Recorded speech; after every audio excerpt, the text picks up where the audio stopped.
Hello friends, this is Karan and I welcome you all to GK Gurukul. जो हमारा polity की series चली है लूसेंट की, उसमें हमारा आज का जो नेक्स्ट चैप्टर है वो है इंटरस्टेट काउंसिल। देखो, इंटरस्टेट काउंसिल इसमें ना डायरेक्टली एज अ चैप्टर दे रखा है, लेकिन अगर आप लक्ष्मीकांत में देखो तो उसमें ना इंटरस्टेट रिलेशन करके अलग से एक सेपरेट चैप्टर है जिसमें और भी बहुत सारी चीजें डिस्क्राइब की गई हैं, तो वो भी समझना बहुत जरूरी है। तो लेट्स गेट स्टार्टेड। लेकिन हम सबसे पहले ना कुछ चीजें लक्ष्मीकांत से मैं आपको बता दूंगी जो यहाँ पे मेंशन नहीं है। देखो, कॉन्स्टिट्यूशन के अंदर ना इंटरस्टेट का कोऑर्डिनेशन के लिए कुछ प्रोविजंस हैं। तो ये प्रोविजंस क्या है? सबसे पहला प्रोविजन तो ये है कि पार्लियामेंट अगर चाहे तो आर्टिकल 262 के अंदर इंटरस्टेट वाटर डिस्प्यूट के लिए एक अडॉक कमेटी बना सकती है। दूसरा क्या है कि अंडर आर्टिकल 263 अगर पार्लियामेंट चाहे तो इंटरस्टेट काउंसिल भी एस्टैब्लिश कर सकती है स्टेट का आपस में कोऑर्डिनेशन के लिए।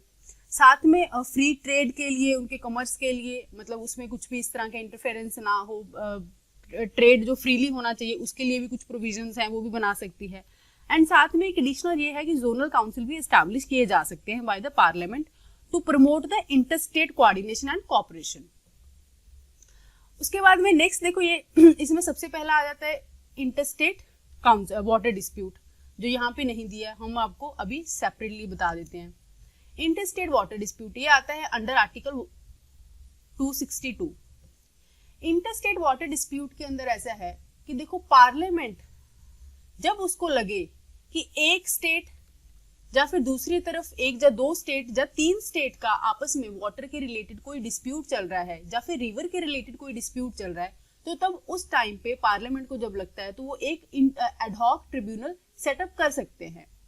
वो एडहॉक जो ट्रिब्यूनल होगा उसकी जो भी रिकमेंडेशंस होंगी या फिर जो भी उनका वो इसके बारे में उनका वो फैसला बताएंगे, उसमें सुप्रीम कोर्ट या फिर हाई कोर्ट या फिर एनी अदर कोर्ट अपनी किसी भी तरीके की जुरिस्डिक्शन को एक्सरसाइज नहीं कर सकती। कहने का मतलब ये है कि सुप्रीम कोर्ट या हाई कोर्ट का कोई अधिकार नहीं है इसमें इंटरफेरेंस करने का। ये सीधा सीधा इस मुद्दे से बाहर हो जाते हैं।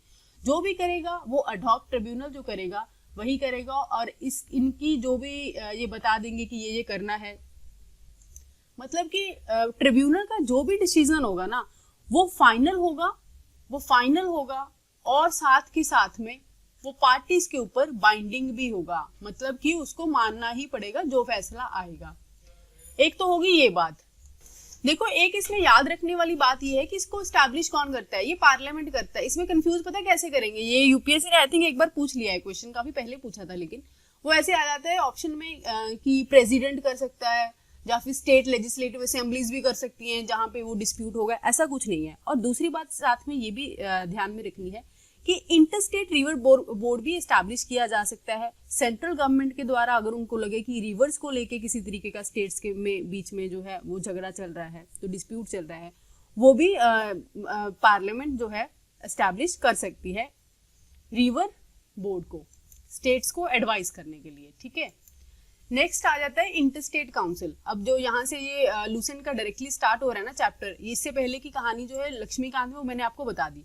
अब देखो, यहाँ पे ना एक थोड़ी सी कहानी ऐसी है कि आपको याद रखनी है कि जो इंटरस्टेट वाटर डिस्प्यूट था वो तो एस्टैब्लिश किया जाता है बाय पार्लियामेंट, लेकिन जो इंटरस्टेट काउंसिल है ये आपस में स्टेट के कोऑर्डिनेशन के लिए है, for the better coordination state का जो आपस में, इसको एस्टैब्लिश किया जाता है बाय प्रेसिडेंट। ठीक है, ये है इसका आर्टिकल सॉरी थोड़ी गला खराब है, आर्टिकल है इसका 263। नेक्स्ट देखते हैं कि इंटरस्टेट काउंसिल का काम क्या होता है। देखो, मेन काम तो यही होता है कि अगर कोई उनके बीच में डिस्प्यूट चल रहा है तो उसको इंक्वायर करना और इनको एडवाइस करना कि भाई ये आप कर लो, ये सही है आपके लिए। दूसरा है कि कोई भी ऐसा मैटर जो उनके कॉमन इंटरेस्ट का हो उसके ऊपर इन्वेस्टिगेशन करना, या फिर उस सब्जेक्ट के अंदर उनको रिकमेंडेशन देना, या फिर सेंटर या स्टेट को लेके आपस में अगर आपको उनको लग रहा हो कि ये चीजें स्टेट में सही नहीं बैठ रही हैं, सेंटर के अकॉर्डिंग सही कोऑर्डिनेशन नहीं है, उस चीज को बिल्ड करना और रिकमेंडेशन देना किसी भी ऐसे सब्जेक्ट के ऊपर पर्टिकुलरली जो उनको लगे कि स्टेट्स के आपस में कोऑर्डिनेशन के लिए, दो स्टेट्स के कोऑर्डिनेशन के लिए बेहतर है। तो इस तरह की रिकमेंडेशंस इंटरस्टेट काउंसिल के द्वारा दी जाती हैं। और सबसे इंपॉर्टेंट चीज ये है कि ये भी एडहॉक काउंसिल ही है। ये भी एक तरह से आप ऐसे बोल सकते हो कि परमानेंट नहीं है, बॉडी नहीं है, एडहॉक बॉडी है। लेकिन सरकारिया कमीशन ने इसको परमानेंट बनाने के लिए रिकमेंडेशन दिया था कि ये परमानेंटली एस्टैब्लिश होना चाहिए इनके कोऑर्डिनेशन के लिए। इसके जो चेयरमैन होते हैं वो प्राइम मिनिस्टर होते हैं, उसके साथ साथ में बाकी जो इसके मेंबर्स होते हैं वो चीफ मिनिस्टर होते हैं सारी स्टेट्स के। यूनियन टेरिटरी के चीफ मिनिस्टर्स होते हैं जहाँ पे लेजिस्लेटिव असेंबलीज हैं, और साथ में एडमिनिस्ट्रेटर्स होते हैं यूनियन टेरिटरी के, जहाँ पे जो यूनियन टेरिटरीज में असेंबलीज नहीं हैं वहाँ पे एडमिनिस्ट्रेटर होते हैं, तो वो एडमिनिस्ट्रेटर होते हैं। उसके बाद में गवर्नर्स होते हैं, अगर कोई स्टेट है वहाँ पे प्रेसिडेंट रूल लगा है तो उनके गवर्नर्स भी होंगे। साथ में 6 सेंट्रल जो कैबिनेट मिनिस्टर्स भी होते हैं। अब देखो ये जो कमेटी होती है ना, ये काउंसिल जो है, ये इसका एटलीस्ट 3 टाइम्स अ ईयर मिलना जरूरी है। 3 साल में 3 बार मिलती है, और इनके जितने भी क्वेश्चंस होते हैं, जितनी भी मीटिंग्स में चीजें होती हैं ना, वो सारी कैमरा के सामने होती है, रिकॉर्डेड होती हैं, ऐसा बोल सकते हैं। जितने भी क्वेश्चंस हैं वो बाय कंसेंसस डिसाइड किए जाते हैं। ये ऐसे नहीं है कि पीएम अगर चेयर कर रहे हैं तो जो ये बोलेंगे वही होगा, क्योंकि मेन काम अगर देखा जाए तो कोऑर्डिनेशन का है ना, आपस में स्टेट की कोऑर्डिनेशन के लिए है, तो ऑब्वियस है जो सारे बोलेंगे रल मिलके वही डिसाइड किया जाएगा। नेक्स्ट जोनल काउंसिल्स हैं, वो इसमें दिया नहीं है। जो होते हैं वो एक तरह से स्टैट्यूटरी बॉडी है जोनल काउंसिल, यहाँ पे दिया नहीं, मैं फटाफट से आपको बता देती हूँ। ये स्टैट्यूटरी बॉडी होती है, और ये स्टेट्स रिकमेंडेशंस एक्ट 1956 के अंडर एस्टैब्लिश की गई थी। स्टेट रिकमेंडेशन एक्ट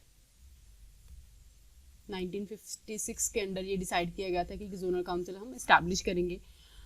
ये भी स्टेट्स के आपस में कोऑर्डिनेशन के लिए ही होता है बेसिकली। इसके जो चेयरमैन होते हैं, इसके चेयरमैन होते हैं हमारे होम मिनिस्टर, और इसके साथ में ही जितनी भी बाकी स्टेट्स हैं वो सारी स्टेट के जो सीएम होते हैं वो एक साल के लिए एक बंदा मतलब एक स्टेट का सीएम एक साल के लिए एज अ वाइस चेयरमैन जो है एक्ट करते हैं। ये रोटेशन वाइज चलता रहता है, जितनी भी हमारी स्टेट्स हैं उनके सीएम। बाकी टोटल हमारे अब तक 5 जोनल काउंसिल्स हैं, ठीक है, ये आपको ध्यान में रखना है। तो छोटा ही था आज का चैप्टर, लेकिन लूसेंट पे थोड़ा ज़्यादा ही छोटा दिया था। जो एक्स्ट्रा चीज़ें थी वो मैंने आपको यहाँ पे और इलेबोरेट तरीके से बता दी हैं। तो अगर आपको वीडियोस अच्छी लग रही हैं, आपको इन्फॉर्मेटिव लग रही हैं, तो प्लीज़ इनको शेयर ज़रूर करें, सब्सक्राइब ज़रूर करें चैनल को, एंड वीडियोज़ को लाइक भी ज़रूर करें। Thank you very much.